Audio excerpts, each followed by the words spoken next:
ক্ষমতাসীন ছাত্র সংগঠনের সভাপতি আমাদের বৈষম্য বিরোধী ছাত্র আন্দোলনের এক সংগঠনকে চট্টগ্রাম মারে তার তীব্র নিন্দা এবং প্রতিবাদ চালাচ্ছি।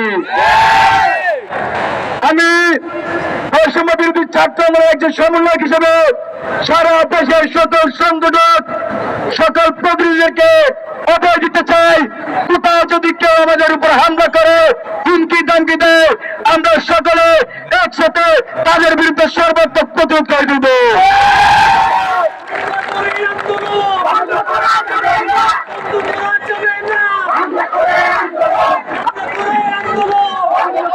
খুবই দুঃখের বিষয় বন্ধুগণ, খুবই দুঃখের বিষয়।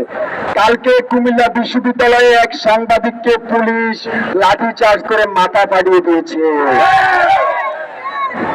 আমরা দেখেছি শাহবাগে এক আমাদের সাংবাদিক বন্ধুর উপর এক আততায়ীরা আক্রমণ করেছে।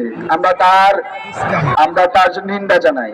আমরা দেখেছি, আমরা বিগত 11 দিন খুবই শান্তিপূর্ণভাবে আমাদের আন্দোলন চালিয়ে গেছি, কিন্তু গতকাল সকাল থেকে বিভিন্ন মহল থেকে হুমকি ধমকি আসছিল। সেই হুমকি ধমকির প্রেক্ষিতে আমরা ক্যাম্পাসে দেখি ছাত্র এসে ভরে গিয়েছে।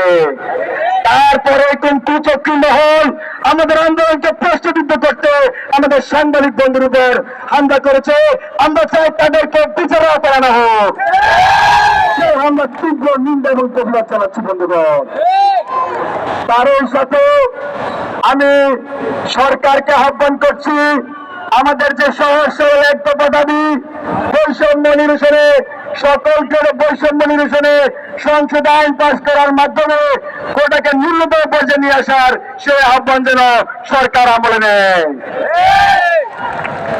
এরই সাথে আমাদের পরবর্তী কর্মসূচি আমি এখন